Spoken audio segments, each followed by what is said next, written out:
Alrighty, so this is just going to be a quick follow-up video on the WSL and Visual Studio Code workshop that CSS did yesterday. Of course, while we were going through everything, installing WSL just decided not to work when it was on the school Wi-Fi. I think it just didn't like downloading something while I was on the VPN. But I'm just going to show you quickly what that would look like doing it the right way when it actually works, and how you can integrate it with VS Code and a few things that are useful there. So very quickly, just like what we showed in the workshop, the video is on YouTube. This one will be on YouTube as well. You go to your Windows thingy here. This is just a VM that I'm running this on, but should work just all good.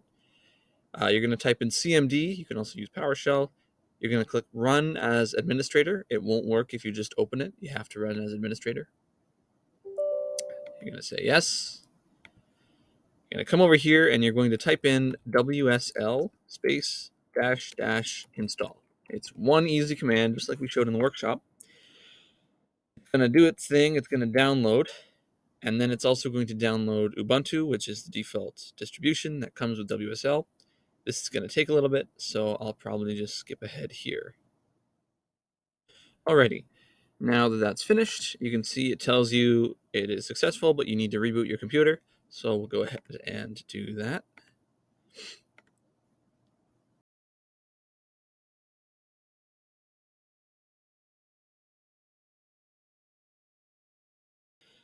Alrighty, so once we get back in here, we should be able to finish the install, and hopefully things will work perfectly here. So once you're in here, you can either open up a command prompt, or you can just type WSL, and it should pop up here. And if you want to open a command prompt, you don't have to open administrator anymore. You can just open it up and type in WSL, and it'll boot you to this as well. The first time you do this, it'll finish installing, and then the later times when you do this, it'll be super quick. So it might take a few minutes, blah, blah, blah. Alrighty, so once it's finished with that, it'll show you that it's all good, but now you need to create a Unix username. So this is going to be your username on the Linux system that it thinks you have, but of course this is just within Windows. But you can choose the same username as your Windows name, or you can just make up a new one. I'll just say I am CSS, and you're going to need a password. Again, this is already on your computer, so you can use the same password. You can use a simple password, whatever. I'll just do 1234, which is a password you should never use. I'm going to anyways. Alrighty, so it works, and we're in. So if you've ever used Linux, if you've ever used the CS servers, a shell on there, this is exactly what you'd expect. We can type ls to get the directories. There's nothing in here, so I can type in ls-al to show everything in my home directory. This is where you'd expect to find your desktop, your documents, all those folders. But of course, I don't have an actual graphical part to this, so it didn't necessarily install those. You can create those folders if you want, or you can just create other folders in here. Like, for example, I can type make dir to create a folder for this workshop. I can just call it workshop. And if I type ls, you'll see it shows up there. Now, you might be wondering, this is installed on my computer, so how can I access files from Windows but that are in this in Linux? And to do that, you can, of course, transfer files between them. You can type in explorer.exe. So this is going to open File Explorer in this folder on Linux. No, or not. Because you have to give it the location. So you're going to type explorer.exe and then a dot. Tell it to open it up in this directory. And you can see, there we go. So this is my home directory. If you look up here, the path is a little weird. So you're not going to find this just by browsing through like this PC or something. You can type this in on an Explorer and get to the Linux part of your distribution, of your folder. Or you can just open up WSL and type this, and it'll open up the folder in your current location in the shell. Okay, and I've got nothing in here yet, but let's get along with updating and installing some stuff for running C code. So the first thing you do whenever you install a distribution,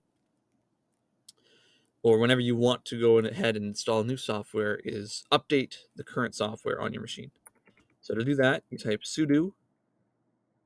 That's basically giving you administrator privileges to do whatever the action is you're going to do next. You'll have to type in your password. Apt-get. Apt is the package manager on Linux. So it's kind of like an app store on your phone. It manages all the apps, all the updates. It's where you install, delete software, everything like that. There's different package managers on Linux, but this is the one that you get with Ubuntu. You're going to type in update. And of course, I'll have to type in my password. This will update all of the package lists, the database on your computer, to get a sense of what packages need to be updated or upgraded, the term would be, because this isn't actually updating the software on your computer. It's just figuring out what needs to be updated. So this will take a second. Close that.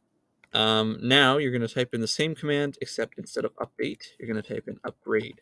So this will apply any updates that need to be done to actually do the update on your software. This one will take a little while. You can see it says, are you sure you want to proceed? You can type in Y and then enter. Also, if you see this Y is capitalized, so that means it's the default option, you could just press enter. Okay, now that that is finished updating all the software on our computer, we just need to do one last step and install our C libraries, the C compiler, and if you want, the C debugger that we'll be using. So to do that, we're going to use, again, sudo apt-get, except this time we're going to do install, and you're going to want a package called build-essential. So this contains the GCC compiler collection, your C libraries, a few other things. And you also want GDB, which is the debugger we will be using um, if you want to be able to debug your code. So you're just going to hit enter on that. And again, this will take a little while, so I'll be right back. Perfect. And now your WSL install is ready to run and compile C code. We can check that by doing GCC, and you can tell me it gives me an error. So I didn't give it any files. You can check its version by doing GCC --version, version 9. The last step that we wanted to cover in the workshop, but couldn't quite because this failed, the WSL install failed, is integrating WSL with VS Code. So to do that, you're going to open up your VS Code install. You're going to go down here to extensions. You're going to search for WSL. It could be the first one that pops up. It's by Microsoft. You're going to install it. I already have it installed at the moment. And once it's installed, I don't think you need to restart VS Code. It should just work right away. You're going to go down here to this little button. It'll be green if you're on the default color theme. And you're going to click that. And you're going to click on New WSL window. Alrighty, once you've got WSL remoted into, or once VS Code is remoted into this WSL install that we have going here, it might take a little while the first time you do it. There might be a little message in the bottom right saying installing remote server, something like that. Just wait for that to finish. It'll be faster in subsequent times. Once you're in here, you can use VS Code just like you would on Windows, but you can make use of all the Linux commands that you would expect on a Linux system, which includes, of course, GCC for compiling C code. So just to showcase what we kind of showed in the workshop yesterday, but quick recap. I'm going to open some code here. In order to be able to compile C code using the method I'm going to show, you need to open a folder. Now, you can open folders locally. If I click show local, for example, but this is going to take you out of WSL in VS Code.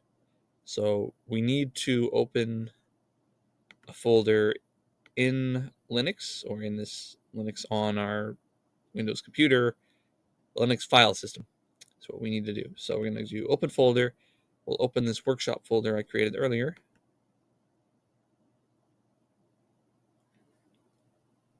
And it kind of reopens WSL. But now that we're in this folder, we'll have access to do some other stuff.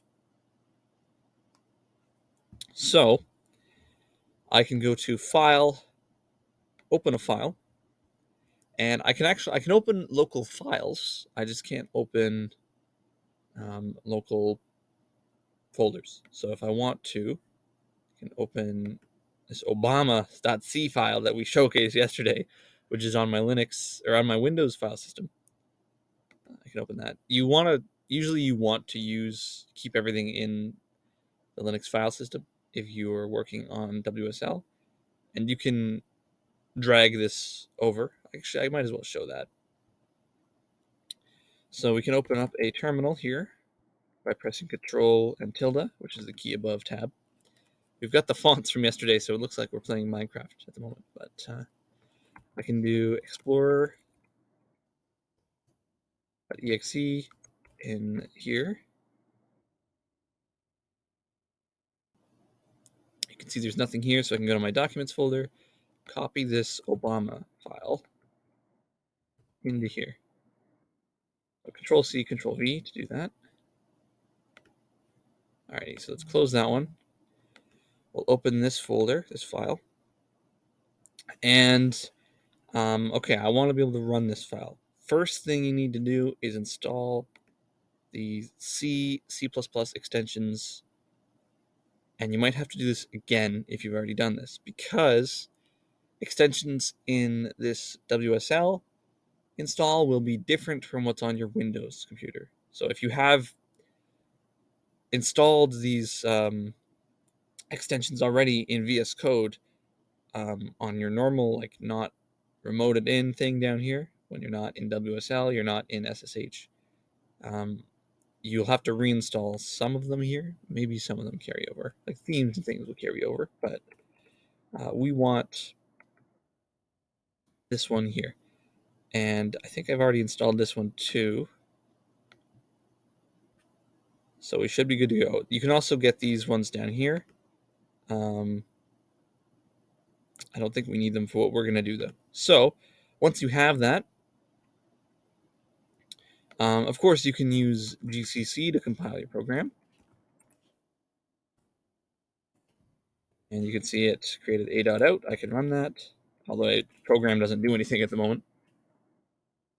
Guess I might as well add a little print statement here.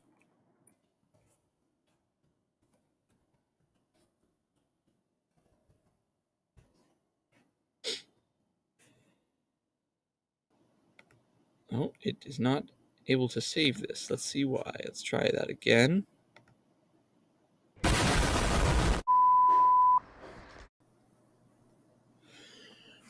Okay, so doing the method we just showed with Explorer copying is not actually the right way to do things. You can copy things that way, but you're going to end up with messed up permissions, which is why I couldn't save it before. So the correct way to do it would actually be to look for the file in your Windows folder, but through WSL. So to get there, we can do, I believe it's, yeah. So if you type in /mnt/c, this is going to give you essentially a view of your C folder on Windows. So from here, we could go to users. I could go to, I forget what I called it, Windows VM, documents, and I can get the Obama file.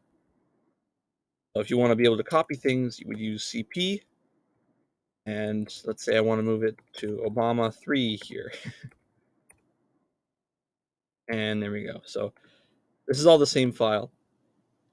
But this one I transferred on using the Explorer, Windows File Explorer, and so the permissions are messed up. You'd have to use chmod to change them probably.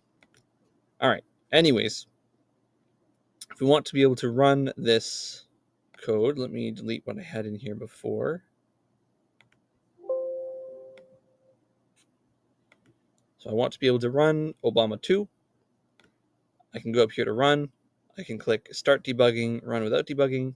For C code, these do the same thing. They always run with debugging enabled. So let me get rid of this breakpoint. You're going to click the first one. This is just the configuration options for running C code. This is why we needed to have it in a folder. Otherwise, you can't. Creating that file won't work correctly. So it's going to do some stuff the first time. And if I go over to the terminal tab, it worked. You can see I have that program printing hello. Quickly, if you want to debug your program, again, you can add breakpoints, run either one of those options, or you can also press F5 on your keyboard. And I can go through the code. I can look at variables. I can see the call stack, see all these other things that are helpful with debugging. I can run until the next breakpoint. There isn't one, so the program will finish. It'll print out hello again. Alrighty, so I think that just about wraps things up for this. In case you missed Obama's last name, by the way, I can show it to you again here. So the issue we found when we were magically debugging this program yesterday is that we had a null terminator at the start of our string. So we just need to get rid of that. And we can print out his last name by putting it in here. And make use of the nice IntelliSense features and auto-completion of VS Code. Get rid of the breakpoint, press F5 to run. And you can see Obama's last name is actually a YouTube video link. So if we click on that, you can open this automatically in VS Code using a control click. And when we go to this, you'll see that Obama's last name is actually a Rickroll, which is taking an incredibly long time to load. And there we go.